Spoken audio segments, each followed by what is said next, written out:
Ryan, what are your plans with defensive coordinator? I know you're probably not going to make any grand proclamations right now, but what are your general plans with defensive coordinator? Yeah, I mean, as we head into this bowl time right now, in recruiting is like crazy. So we're focused on that. We're focused on these guys. We're focused on the bowl game right now, and that's really where our focus is right now. With the transfer portal, not just guys leaving, I want to focus on guys that you might be bringing in. Not specific names, obviously. What are some positions you're targeting? How many guys might you bring in? Just in generality, what can you speak about that? I mean, there's so many guys who are in the portal right now. It's mind-boggling, and I think everyone's just astonished by what's been going on, and certainly I'm one of them. But you have to take in the dynamics of your team into consideration, and so we're doing that, and we're not just going to be flippant about those decisions. And I think your team and the chemistry of your team is something that we have to really be on top of, because all it takes is a couple guys and now you can get yourself out of whack. Because when we recruit young men, we bring them in to develop them, and we talk to them about what it's going to be like when they get here and developing them into really good players. And bringing guys in can kind of upset that, and we don't really want to do that unless we need to. There's certain needs. We've done that before here, right? We had Justin come in, and that was the right thing at the right time. Jonah Jackson was the right thing at the right time. Trey Sermon was the right thing at the right time. And so I think we've been really smart about that. Noah Ruggles worked out well. So really, that's not something that we count on, but it's something that we'll use when we need to. And we're evaluating all those guys that are in the portal, even though there's a lot of them right now. And we'll just kind of see how things shake out here. Deep left, Brendan Gulick, Buckeyes Now on Sports Illustrated. Coach, what have the last few days been like for you guys in terms of dealing with the emotions of the frustrating end of the season, but also trying to quickly recognize the window of recruiting and rally guys to still want to be a part of this thing moving forward? Yeah, I think all of our guys have a lot of pride in themselves and a lot of pride in this team, and there's been a lot of hard work and a lot of progress that was made all year from when we started this thing. And so we want to finish this thing the right way. We have a really good opponent in Utah, great bowl in the Rose Bowl. And so we want to have a great month. And so we've kind of let them get healthy. We had a lot of guys sick here the last couple of weeks. And so we're getting those guys healthy again.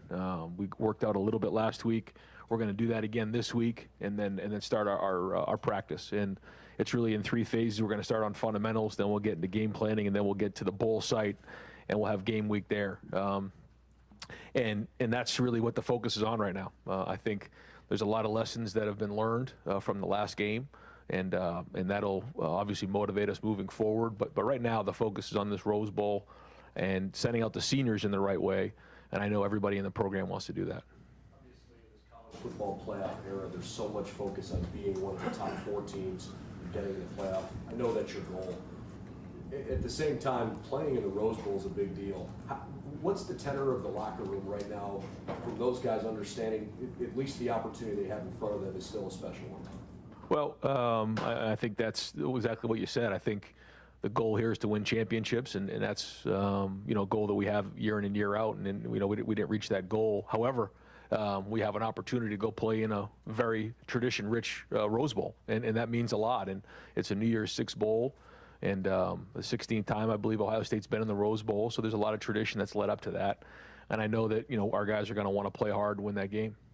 Front row right, Joey Kaufman, Columbus Dispatch. Ryan, when Quinn told you guys that he was going to go into the portal last week, what was your reaction to that? Were you surprised? What were your just feelings on that? Well, I think he was in a very unique situation for sure, and we wish him nothing but the best of luck moving forward. But boy, there's just a lot that's going on right now in college football with a lot of this stuff, whether it's early enrollees or the transfer portal and those type of things. And we're just going to do the best we can to try to adapt as time moves on. But we certainly wish him nothing but the best of luck. In a situation like that, do you preach patience? How do you communicate with the player who's in that situation like Quinn? Well, you try to do the best you can up on the front end of explaining exactly what is going to happen, and then do the best you can of communicating and following through with it. And then, but things change, and you have to adapt. You've had 2 quarterbacks now in the portal in the last week. Do you have a set number of I guess, scholarship guys you want to have on your roster for next year? Yeah, we always want to have either 3 or 4. That's always been the case, but it's not always that easy, as you remember. When Dwayne was here and when Justin was here. I mean, some of those years we had 2, sometimes 3, and a lot of guys want to play, and I get it. So again, we'll just try to do the best we can to forecast it, and we feel really good about the guys we have on our roster right now. Third row left, Dan Holt, 11 Warriors. Ryan, you guys, we're pretty much dominated at the line of scrimmage in the Michigan game. Does that force you to kind of reconsider your philosophy at all and put more of an emphasis on winning in the trenches? Well, I mean, our goal every game is to win the line of scrimmage, is to run the football and be physical and play great defense. So, we'll continue that. I think this bowl practice we'll have an opportunity to get back out there and really emphasize pad level and hand placement. But every time, certainly we go on the road, it's very important in this conference. But every time we play a game, the major focus is on running the football and stopping the run. Josh Gaddis was on the radio last week. He said, you guys are a finesse team. You're not a tough team. What do you think when you hear something like that? Yeah, I mean, I don't really think much about that at all. You mentioned that you had a lot of players sick. Did that affect your game plan at all going into that Michigan game? No, I mean, it was real. But, no one, it doesn't really matter. You got to overcome it. And it didn't affect the game plan at all, but it's just something that you have to overcome. Front row right, Austin Ward, Letterman row. I know you guys just found out, officially 40 minutes ago where you're going, and everyone wants to look ahead and say, well, how motivated will Ohio State be for this game? Will they have a bunch of opt-outs? What is your sense of that as you just stand here right now? I know it's a long month. Well, yeah, it's a long month, but I think our guys are very, very competitive, and they take a lot of pride in who they are in this team, and so, we're going to get right to work here this week and start grinding towards it, and work towards the game and play really good in the game,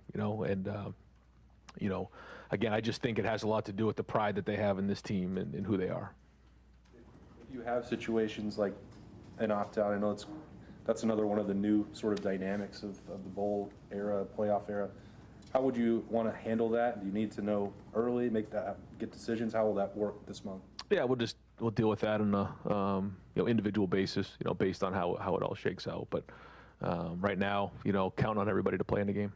Front row left, Bill Landis, The Athletic. Ryan, I know you said you're focused on this bowl prep here, but the nature of the coaching business is such that I don't think you can probably stand pat and wait and focus on that if you're looking to bring in somebody new. So is it your intention to bring in a defensive coordinator from the outside, and how do you plan on handling that yourself as your team tries to get ready to play in the game? Yeah, like I said, we're gonna do the best we can. I mean, we're always gonna be evaluating and seeing what's the best to move forward, and if there's any updates on that, I'll let you guys know. Have any? You said no players have indicated to you yet that they're going to not play in this game, correct? Right. Okay. And then another guy that went in the portal, Craig Young, we've talked about him a few times this year. It did seem like he was maybe poised for a role this year that never kind of materialized until very late.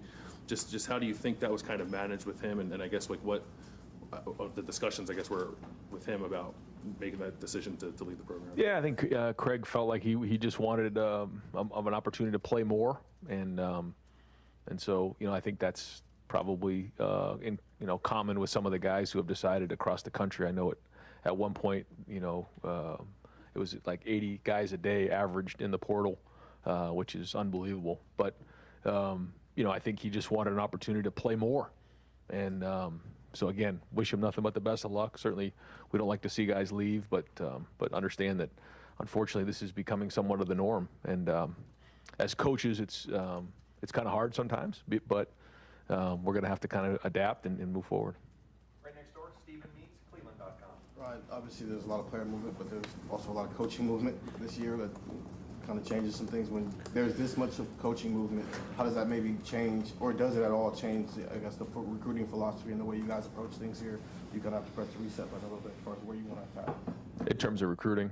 Yeah. I mean, we try to talk to our guys all the time about, to make sure you pick the school for the right reasons, and then there's a lot of guys out there whose coaches have moved around a little bit, and so maybe there's some of those guys that'll reconsider and consider other options. Maybe there's going to be more guys that don't sign on the early signing day. That might be part of it as well.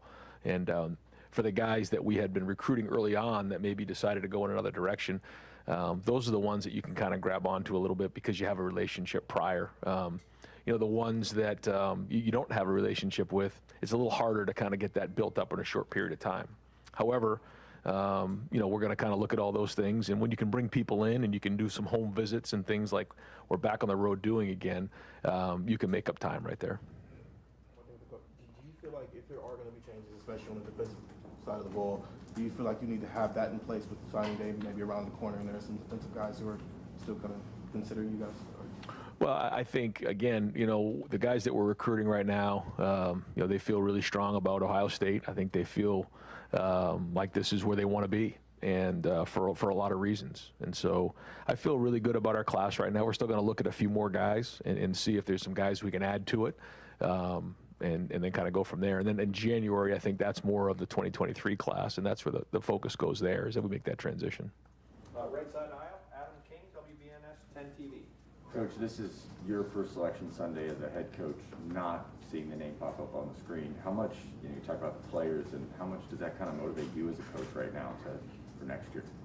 Well, I mean, I don't need any more motivation, but certainly disappointing not to see, you know, ourselves in the top 4 like that. You know, that's our goal as we head into every year. And so, yeah, it's been a tough week for us. But, you know, you can only feel sorry for yourself for so long. You got to move on. You got to get back to work, and that's what we're going to do. Compared to maybe other losses so far since you've been the head coach, how different was Saturday's loss? How much has it lingered? How's it kind of been around the league? Yeah, it's tough. You know, the rivalry game is the rivalry game for a reason, and it means a lot to a lot of people. So when you don't win, there's a tremendous amount of pain, and nobody knows that more than the players and the coaches here. And you know, hard to swallow. You can't just move on after one day. It just doesn't work that way. Like I said in the post game press conference, it's going to leave a mark, and we knew that, and it's gonna hurt for a while.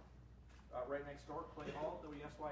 Ryan, did Ewer's decision blindside you? Did he just come to the realization he wasn't going to hop over CJ, or how did he express that, if you can share? Yeah, I'd rather not get into too many of the details, but yeah, kind of caught me a little bit for sure. Yeah, a little bit off guard. And front row middle, Nathan Baird, Cleveland.com. Kind of following up on that idea, like when you started this process, you were upfront about, you know, everyone was going in eyes wide open about how departures would happen. Has the ground shifted at all? Just because when you started that, you didn't have NIL, you didn't have immediate eligibility for the first-time transfers. Does that shake it up a little bit, and will it shake up how you have to approach this going forward? Yeah, I think when you look at the landscape of college football in general over the last year, 2 years, boy, it's really changed, and it's continuing to change. And so there's just a lot of dynamics at play in all this stuff: roster management, recruiting, portal, and that's, as we move forward, just trying to navigate what that looks like on a year in and year out basis. And you know, when you look at the numbers statistically of the people who are going into the portal and going to other schools, it's significant. And so we have to adapt, and we'll keep identifying and evaluating and figure out what's best for us. I'm sorry, go ahead. Well, you said that there were like hard lessons learned from the Michigan game. I guess just what immediately comes to your mind is like the thing that has to be corrected now with just a few weeks before the next game? Well, I think there's some things that we'll get into certainly, you know, down the road, but just like immediately, you know, we've got to obviously do a better job stopping the run and running the football. That's, you know, the number one thing that you know, you recognize. And you know, we weren't able to get some stops really in the second half, and you know, I think if we had, it would have been a different game. Fourth row middle, Pat Murphy, 24/7 Sports. Ryan, you've been asked about motivation for the Rose Bowl. I imagine Utah's press conference, there's not a lot of questions about that for them. They're excited to play Ohio State. How do you get these guys to the level of your normal game prep, given that this is certainly not what you wanted, as you said? Well, I think it goes back to the leaders of the units, to the position coaches, to everybody involved with it, to understand that, you know, when you play in a Rose Bowl, I mean, it matters, and it's a very, very important game, and you know, we take a lot of pride in who we are, and that's really what it comes down to. And so again, when your leaders are leading the way that way and they understand how important this is, and then for the young guys, this is an opportunity to catapult them into next year. And so I think, everyone's hurting from the last game. This is an opportunity to kind of change that feeling a little bit. And you've talked about coaching Michigan, all these things you get to do as Ohio State's head coach. Being a head coach in the Rose Bowl, what does that mean to you? Well, it's a tradition rich bowl game, and there's so many great people that have played in that game, and certainly a ton of coaches that have coached in that game, and so it's always an honor to be a part of something like that. Third row right, Jeremy Birmingham, Letterman row. Hey Ryan, obviously this is the first time since you've been here that you go into this week, or last week I guess, after a loss. I mean, how did that change the conversations on the recruiting trail? Does it change your focus and what you have to tell kids? I mean, just interested in the back and forth that comes from that. No, I think the recruits and their family have been great. I mean, they know what this is all about. They know about our culture. They understand, what a great program we have, and they love it, and they love everything about it. And so, there are teams across the country who will win and lose games, and they, kind of move on. Here at Ohio State, when you lose a game like that, it hurts for a while. And so, I think they want to play in a program where games like that matter, and they're playing for everything. The consequences are high. That's just the way that it is here at Ohio State. And I think that they can recognize that. They understand that. And I think that's one of the biggest things that attracts a lot of these guys to come into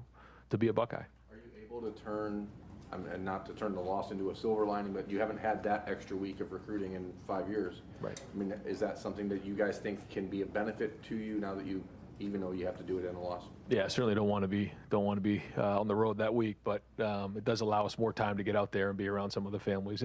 And being 2 years since we really, I've been on the road, and these guys have been on the road. It's hard. It hasn't been easy. So, we're continually working towards building those relationships, getting back into high schools, and it's amazing how long it's been. And so it's good to get back out there and see these people.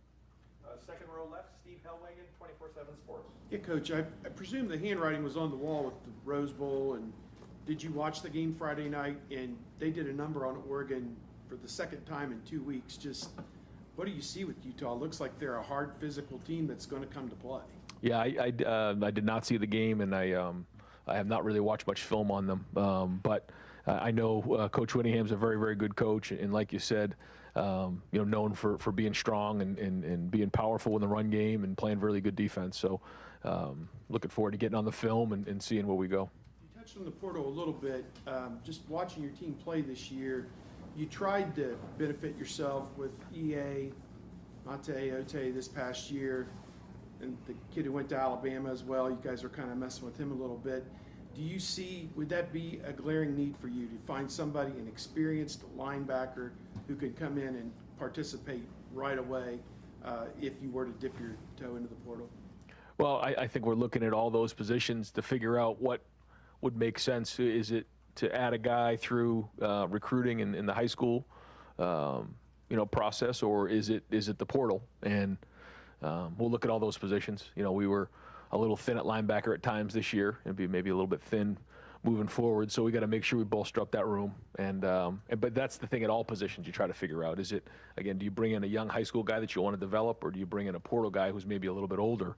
But there's a lot of things to consider, and that's what I was mentioning early, is just the dynamic of the room and the chemistry of the team. So, middle back, Whitney Harding, WCMH.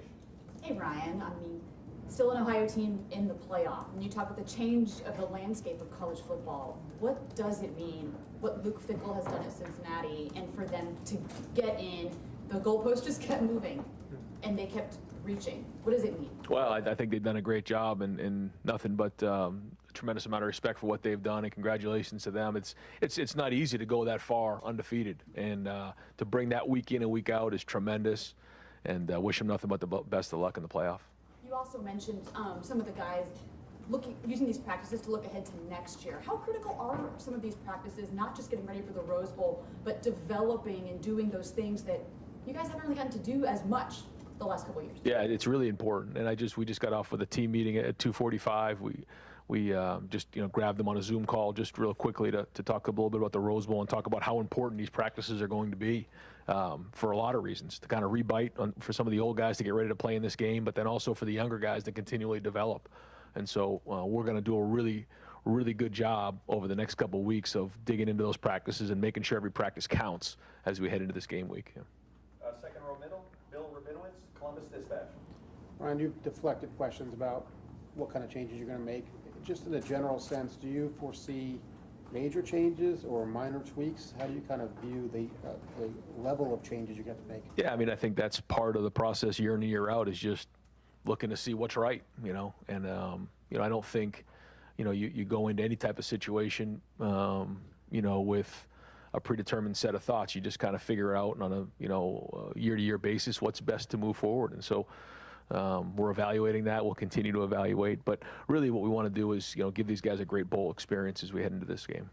And you have to be aware of what's happened with coaching moves and coaching extensions and salaries. You do all right here, but you're probably in line for any kind of adjustment. Is there been any talk about that with you?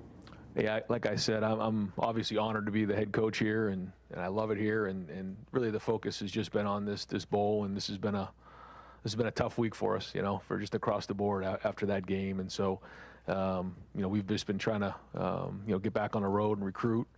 And this is a great place to be, and we have great kids. But I got to tell you, it was a tough week this week, and so we're kind of getting ourselves back up off the floor and getting back on the road recruiting. And it's going to be great to get back with these guys and get back to preparing for a game again, and that's really what matters. And one quick one, you mentioned that guys have been sick for a couple weeks. I know you don't want to make excuses. How much were you affected? Not just CJ, who said he was ill. How many guys were affected by illness that week? Yeah, I don't know. Again, it sounds like losers lament when something like that comes up, so it's not even really worth talking about. But it was significant in the game, but that doesn't really matter. Right behind him, Doug Lamarice, Cleveland.com. Ryan, you mentioned several times about what a tough week it's been. What do you mean by that? Have you had lots of discussions with coaches and players and guys, just like you're usually getting ready for Big Ten Championship week? Is it personal that you've just been feeling that loss? Like what's it really been like? Yeah, I think it's all of the above. I just don't think that any of us have experienced this before. I know I haven't experienced it. I know, this school hasn't experienced, Buckeye Nation hasn't experienced this in a long time. And so it's hard. It's a hard pill to swallow. And so, we're going to have to obviously take accountability for everything that happened and move forward, but doesn't mean it's easy. When you have gone back and rewatched the Michigan game, Michigan's good. They showed that again last night. Do you see, hey, they got us on some stuff, they're good? Or do you see things where it's like, man, we got some issues we got to address? Like, what was the balance of, as you watched what happened, trying to figure out why it happened? Well, I think it's a little bit of both. I think they have very, very good players, and they did a good job in the game. But I also think there were some things in that game that we could have done a lot better. I think it's a combination of the two things. And I think there was a time there in the third quarter there where if we had done some different things, we had a chance to really win the game, and just got away from us. And so, again, now we got to own it. Did you watch the Big Ten Championship game? No. We'll go far left. Mark Snyder, Press Pros. Right. Do you know Kyle Whittingham at all, or anything about his system? He's been there for a long, long time. Yeah, he took over for Coach Meyer and has been there ever since. And what a tremendous feat that is in and of itself in today's day and age, to be somewhere that long. And but he's won a lot of games there. And I've met him several times. A real gentleman, real professional, and a very good coach. And somebody made a comment, one of the TV people, about Utah's one team that really would have a say in a playoff expansion. If you could talk to the committee, what would your feelings be about expansion, or keeping it the way it is, or going full-blown 12? There's so many things and ripple effects and different things that come up with this that it's hard for me just to make a comment. I think it's easy for people just to say things, but there's a lot of ripple effects that happen if you decide to do this. What I've always felt like is if you win your conference, certainly if you win the Big Ten Conference, then you deserve to be in the playoff. We didn't do that this year, and so we don't deserve to be in the playoff. But I do think that that's the way it should be. What that means, how that is, I'll leave that up to the experts. It sounds exciting to me, but I know that there's a lot more to it than just saying, let's just go to a playoff.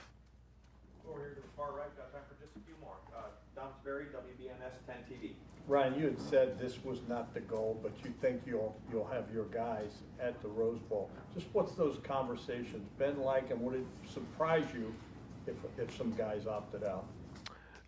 You know, I don't know. I know that they have, again, a lot of pride in themselves, a lot of pride in this team, and we put a lot of work in. We've made a lot of progress this year, and so you know, to finish it out that way, I know is not how they're going to want to do that. But you know, we'll have conversations with those guys and try to figure it out on an individual basis. You haven't talked much through the season about CJ, but the Heisman's coming up. Just what's your statement on him, I guess, for the Lumen? Yeah, I mean, I think his play speaks for itself, and what he did this year, I think he really grew, and the way he played kind of midway through the year and towards the end was very, very good. You know, we didn't win the last game, obviously, but you know, there were some games that he was only in there for the first half of some of those, so maybe his numbers would have been even higher if he had played in all those games. But I thought he really played well, and I think he deserves to be in New York. Last thing, as a guy on the front lines dealing with the portal, you know, the Quinn Ewers situation was different from anything we'd ever seen. He gave up his last year to come here. And I don't know, you could say it was a loophole or whatever. Do you think going forward with the NIL and stuff that there need to be changes and these kind of things need to be addressed? I just think that there's been so many changes so fast that we need to take a deep breath and figure out what the consequences are for all of these decisions before we make more changes. There's just been so many things that have happened in college football here, and I think we're still trying to sort through what that all means. And it's going to probably be a little while before we sort through it all. We're going to see some different things come our way, and we're going to have to try to do the best we can to adapt to it. So it's hard for me to say because I don't even think we know all the consequences of everything that's happened. And we're just going to have to do the best we can to communicate it, identify what those things are, and try to make it you know, great for Ohio State. And final questions, third row right, Tim May, Letterman Row. Oh, thanks, Jared. I was going to ask you, Ryan, do you feel sometimes like you're sitting in the middle of a tornado and it's going around you and stuff? I mean, and especially with the tens of millions of dollars in coaches' contracts now, assistant coaches moving, the NIL and everything else. I mean, are you worried about the long-term future of college football, at least the way people enjoy it, or at least what they're used to? I mean, that's a great question. The money involved, et cetera. Well, there's definitely a tornado going on, and I think we all see that right now, just in general. And you know, where it goes here, I don't know. I think the easy thing to do is to just throw up your hands and say, this is crazy, but the harder thing to do is just to continue to push forward and you know, just try to figure out what's best for Ohio State moving forward, you know, whether it's the NIL or all the things that are going on, expansion. You just try to do everything you can to try to figure out what's the next best thing to do, and you just do that. But there's a lot of multitasking going on right now and a lot of thinking on your toes, and that's okay. And it's sometimes hard to project what's going to be next. You know, what's the next thing that's coming, but you do the best you can with it. One other thing, I think the talking point between now and Rose Bowl is going to be the blueprint is out there about how to beat this Ohio State team, this modern Ohio State team, is run the ball down their throat and stop the run. You know, a lot of what you talked about after the Michigan game, a little bit after the Oregon game and stuff. Do you use that to obviously use as motivation, but how do you challenge your team about what is on video out there right now and how to change it? Well, I think the first thing is, you know, we can do it. We're capable of doing it. You know, we played against some really good rushing teams. You saw what, you know, happened in the Michigan State game. You know, Walker was one of the Heisman Trophy candidates leading into that game, and they really played well in that game. So it's not like we're not capable of doing it. We are. And we've played many games where we've run the ball really well, and we've played in games where we've stopped the run really well. And so identifying why that happened in that game is what's critically important. And that'll be played around here for the next month pretty often, and trying to figure out why that happened in that game.